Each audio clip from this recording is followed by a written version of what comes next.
Nos encontramos con el doctor Eduardo Forment y vamos a ver algo muy importante para salvarnos, los 10 mandamientos de la ley de Dios, según Santo Tomás de Aquino. Verdaderamente, doctor Forment, es importante, ¿no?, conocer lo que nos lleva al cielo, ¿no? ¿Qué tenemos que hacer para salvarnos? Sí, bueno, primeramente quería decir, si me permite, que Santo Tomás comentó, glosó 3 veces los 10 mandamientos, ¿no?, explicándolos y viendo las consecuencias, sobre todo para nuestra vida práctica. Lo hizo en una de sus primeras obras, el comentario de las sentencias, después la Suma Teológica, y finalmente, antes ya de morir en Nápoles, dio unas clases muy extensas que sus alumnos recogieron, y bueno, que es lo que se llama la exposición de los 2 mandamientos del amor y de los 10 mandamientos y del decálogo.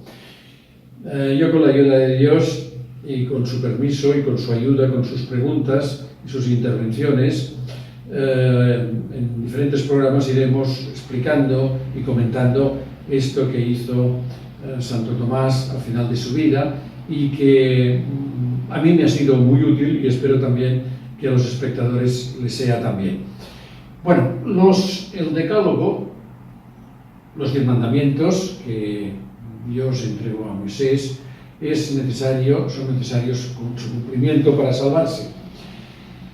Santo Tomás dice que, al empezar este comentario, que hay 3 cosas que son necesarias a todo hombre para que pueda salvarse, para que se le puedan perdonar los pecados y conseguir la vida eterna. Y se corresponden a nuestras facultades superiores. Es decir, primero el hombre tiene que conocer todo lo que tiene que creer, qué cosas tiene que creer, tiene que saber. Es decir, tiene que, con su entendimiento, entender lo necesario, lo mínimo para creer, para poder salvarse. Y esto lo tenemos en el credo.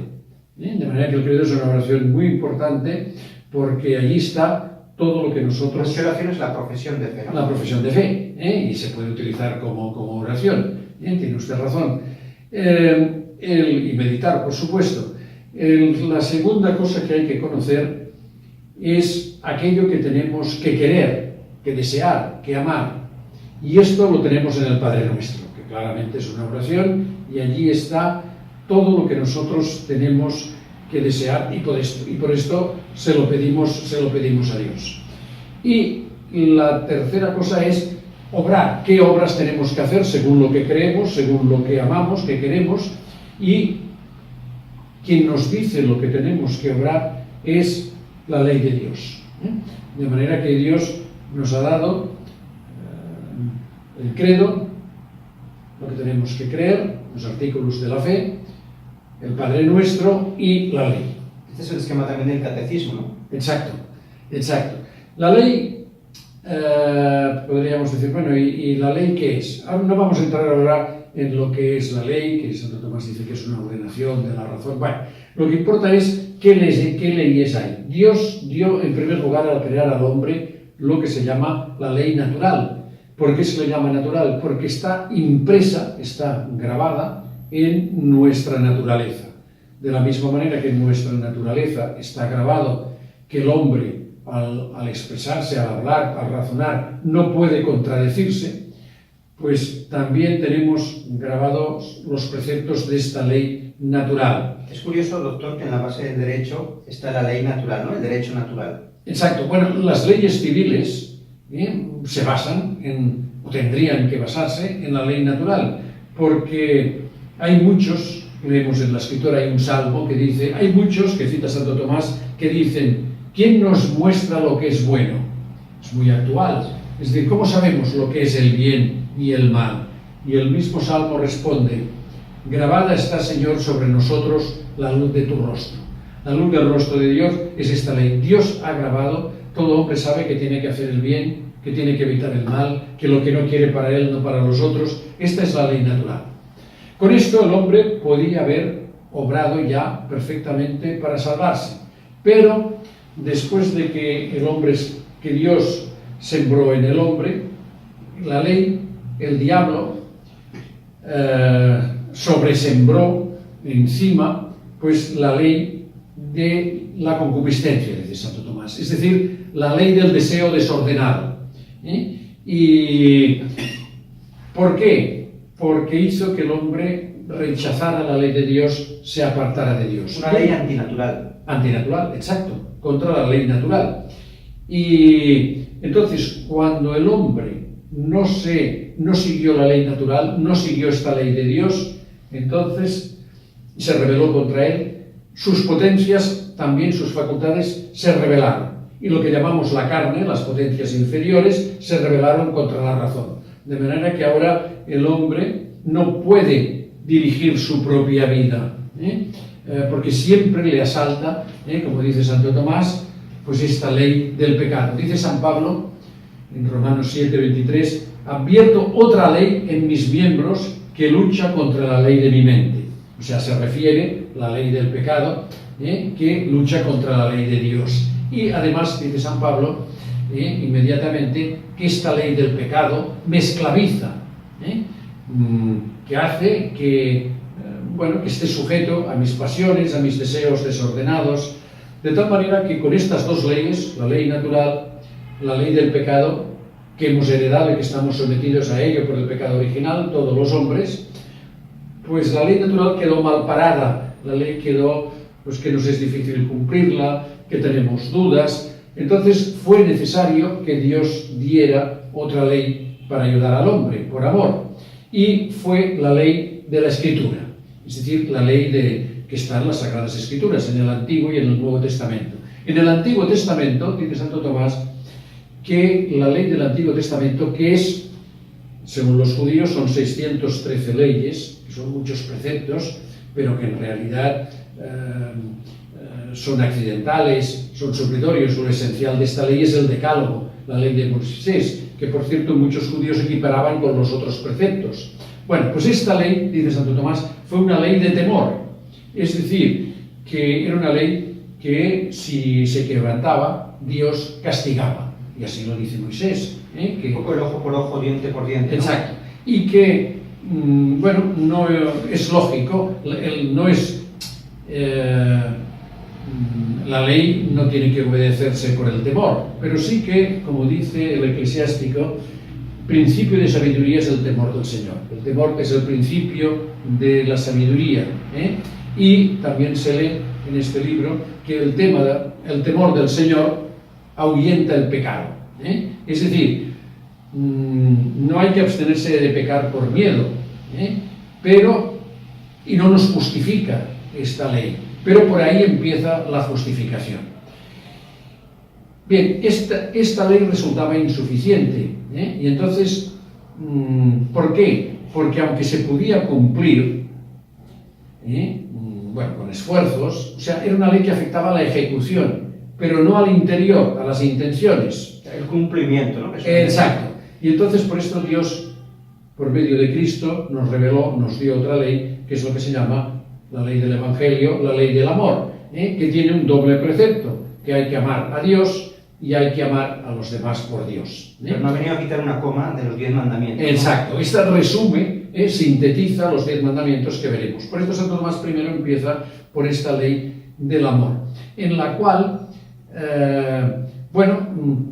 ya entra la intención incluso, que es lo que pide Cristo, es decir, que se puede pecar no solamente ejecutando, sino también en el interior. Esta ley tiene del Nuevo Testamento, tiene una diferencia, esta cuarta ley, pues tiene una diferencia con la anterior, con la ley del temor.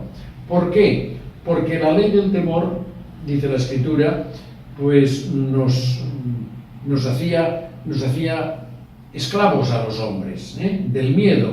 En cambio, la ley del amor de Cristo nos hace libres. Dice San Pablo que ya el hombre ahora con Cristo, con su ley, con la ley del amor, ya no se actúa como un esclavo, sino como un hijo. Donde está el Espíritu del Señor, dice San Pablo, está la libertad. Y por esto notamos nosotros siempre algo que es palpable, que donde hay verdadera libertad es en la Iglesia, porque allí está el Espíritu del Señor. Es la segunda carta a los Corintios 3:17. La segunda diferencia es que el Antiguo Testamento, la ley, el Decálogo, prometía y daba una recompensa temporal. Cumpliendo los mandamientos, el hombre tenía paz, tenía felicidad, y muchas veces Dios le premiaba, como dice la Escritura en Isaías, que si me escucháis, comeréis los frutos de la tierra. Pero ahora, con la nueva ley, la de Cristo, la del amor, que sintetiza los 10 mandamientos y que exigen naturalmente el cumplimiento para amar a Dios y al prójimo, los 10 mandamientos, no los de la Torá, el resto de los 603 que quedan mandamientos. Pues con esto conquistamos no los frutos de la tierra, sino los frutos del cielo. Dice Jesús, si queréis entrar en la vida eterna, guarda los mandamientos. Claro, está claro que aunque Jesucristo viene a perfeccionar los mandamientos, siguen totalmente vigentes. Si queréis entrar en la vida, exacto, para ser, lo que pasa es que se cumplen, no se cumplen ya por temor, por miedo al castigo, sino que se cumplen por amor. De una manera más perfecta. Exacto. Y el Antiguo Testamento, y que a veces nos pasa a nosotros que entendemos los mandamientos como algo pesado. Y es verdad, los mandamientos eran algo que agobiaba al hombre, que le era pesado de cumplir. Ahora la nueva ley, la ley del amor, que además se nos da con la gracia, pues ya no cuestan, porque la ley se ha convertido en ligera. La ley de Cristo es ligera, dice el mismo Cristo. Mi yugo es llevadero y mi carga es ligera. Bueno, y San Pablo sintetiza toda esta doctrina diciendo: no habéis recibido un espíritu de esclavitud para caer de nuevo en el temor, sino un espíritu de hijos de Dios, de hijos adoptivos. Por esto, incluso los papas, y siempre se nos recomienda que no tengamos miedo, ya no hay temor. San Juan de la Cruz dice que para el justo no hay ley, o el ama y haz lo que quieras de San Agustín, ¿no? Pero esto hay que explicarlo bien, porque si se entiende mal, realmente parece una laxitud, pero no es así. Exacto, lo trataremos en otro programa con más calma. Ahora lo que quiero decir, no sé si nos queda mucho tiempo. Sí, aún tenemos un poco de tiempo. Bueno, pues lo que nos queda por decir es que Cristo formuló, sintetizó toda la ley con muy pocas palabras, pero que son palabras divinas. Y dice San Pablo que palabra breve la que pronunció el Señor sobre la tierra, o que pronunciará el Señor sobre la tierra.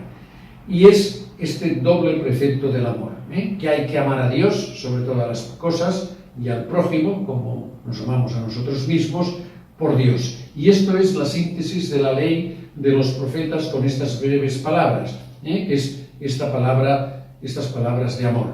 Estas palabras de amor son muy importantes, y esta ley del Evangelio, porque incluso, como veremos más adelante, sirven para, en el diálogo de los católicos con el protestantismo, los protestantes que insisten tanto en la fe, y es verdad que la fe cubre, lo dice San Pedro, si no recuerdo mal, cubre nuestros pecados, pero lo que hace que Dios borre nuestros pecados y los cubre, dice Santo Tomás, porque ya no los ve, porque ya no los hay, es el amor. Es decir, es la comprensión del amor. La fe sin obras está muerta, es la fe y las obras.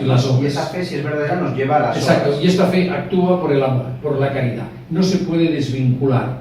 La caridad es la virtud central, es lo propio del cristianismo, tal como han visto los místicos. La sola fe nos salva porque los demonios creen que Dios existe. Exacto, y no tienen amor a Dios ni tampoco a nosotros, al contrario, que es envidia, es odio. Entonces, lo importante para cumplir la ley de Dios, y que quizá hoy en día pues parece que esté olvidada o que ya no tenga importancia o no, bueno, a veces los católicos no lo tenemos en cuenta, es que hemos olvidado que existe una ley natural, y que esta ley de Dios la perfecciona, la conserva. Lo mismo, es decir, cada ley no anula a la anterior. La única que se anula es la ley del pecado, la ley de la concupiscencia. Pero vale la ley natural, vale los 10 mandamientos, la ley de Moisés, basada en el temor, pero que explicitaba va. De hecho, si no hubiera la ley del pecado, no hubiera sido necesario el decálogo, porque ya está inscrito en nuestro interior. Y la ley de Cristo le da el cumplimiento, le da la perfección con el amor. Esto es muy importante porque también el mundo moderno ha pensado que la ley es algo que nos esclaviza, que nos agobia, que es algo que va contra nuestra naturaleza. Es todo lo contrario. En nuestra naturaleza, en nuestra manera de ser, igual que tenemos los principios lógicos, tenemos los principios morales. Que no hay que mentir, está en nuestra naturaleza, es natural. Aunque lo diga la ley, ha sido necesario decirlo porque existe el pecado. Y porque el pecado nos afecta a la inteligencia y nos desborda y acabamos, como hemos oído al principio, que hay muchos que dicen ¿quién nos muestra lo que nos mueve? Nos lo muestra nuestro interior. Pero para arreglar a nuestro interior se nos ha dado la ley de Moisés. No hay que robar, por ejemplo, porque no es justo, porque tenemos el sentido de la justicia. Es decir, esto es mío, no te lo puedes llevar. Te he ganado yo, o sea, es la justicia, ¿no?, que tenemos empresa. Exacto. Y bueno, esto está tan propio que incluso se ve en los niños. Si a un niño, pues cuenta un escritor católico, Luis, que un niño que estaba haciendo cola para que les daban la merienda, pues uno mayor robó, quitó el bocadillo de la merienda o el pastelito a una niña. Y otro niño le dijo, ¿no te da vergüenza quitar una cosa que no es tuya y quitársela a esta niña que no se puede defender? ¿Cómo lo sabía aquel niño tan pequeñito? Bueno, porque lo llevamos por ley natural, este sentido que decía usted de la justicia. La ley de Moisés ayuda. Bueno, y el sentido de pecado, cuando el niño hace algo que no está bien, se esconde, se avergüenza porque sabe que no ha obrado bien. Exacto. De manera que está en nuestro interior. La ley no es algo externo, algo impuesto. Lo que pasa es que, doctor, que a veces de tanto pecar, el hombre moderno pues ha perdido la conciencia del pecado, ¿no? Al principio uno se avergüenza, pero el corazón se va endureciendo y llega un momento que ya lo ve como algo normal, ¿no? Y esto es muy grave. Sí, se va callando la conciencia, uno se va habituando en el mal y se va, diríamos, autojustificando intelectualmente, con doctrinas. No, esto de la ley natural, esto es una cosa... De hecho, los herejes han sido grandes intelectuales. Exacto, Es decir, pero nunca se apaga totalmente esta pequeña luz, esta pequeña que tenemos en el exterior, que viene de la luz de Dios, la luz de tu rostro, que nos ha infundido esta luz, y nunca se acaba de apagar. Es decir, la conciencia, aunque pueda parecer que ya no tengo, siempre está de alguna manera. Pensemos en el buen ladrón, ¿no? Toda la vida robando, y llega un momento que se da cuenta, ¿no?, de la santidad de Jesús y sus malas obras, ¿no? Y entonces en ese momento, pues, reconoce su pecado y fue la primera persona que entró con Cristo al cielo. Exacto. Hay que ser fieles. Dios conserva en nuestro interior la luz de la conciencia, la luz natural, y también siempre nos da gracias actuales y no abandona nunca a nadie, de manera que el que se esclaviza, en que cae en el temor, en el agobio, en el pecado y no llega a la vida eterna, es porque ha querido, no por Dios. La conciencia se deforma en muchas personas, pues entran por un camino resbaladizo, de una mala formación teológica, justifican todo y realmente llega un momento que piensan así, ¿no? Y no se piensa rectamente. Sí, porque en realidad cuando hablamos de conciencia, la conciencia no es la ley, sino que la conciencia tiene una doble función: conocer esta ley y luego aplicarla y juzgar lo que hemos aplicado. Es decir, la conciencia nos dice lo que hemos hecho no está conforme a la ley o está conforme a la ley. Es decir, la conciencia es un juez. Nosotros mismos nos autojuzgamos. Yo puedo dejar de oírme, acallarla, pero la conciencia no es que cada uno actuar en conciencia sea crearse la ley propia. Yo me creo mi propia ley, diferente a la ley natural, que normalmente siempre es una ley que es la ley según la ley de la concupiscencia, la ley del pecado, sino que actuar en conciencia es conocer la ley, que es para todos, universal, válida, dada por Dios para nuestro bien, conocerla y aplicarla en aquel caso concreto, porque bueno, hay muchas circunstancias, muchos factores, y una vez la he aplicado, yo mismo juzgo, mi conciencia juzga si he obrado conforme o no a la ley, a una ley que yo no he creado, sino que es una luz que está en mi interior. ¿Conocer la ley? aplicarla y luego juzgar si he obrado bien. Exacto, esto es lo que un hacemos. poquito para acabar, porque hemos llegado al final. Muy Si bien. le parece, doctor, Sí. seguiremos profundizando en esta doctrina de Santo Tomás de Aquino sobre los 10 mandamientos. Recordemos que hemos hablado de la ley natural, la ley del pecado, que por eso nos dio los 10 mandamientos, y la ley de Cristo, donde perfecciona todas las anteriores.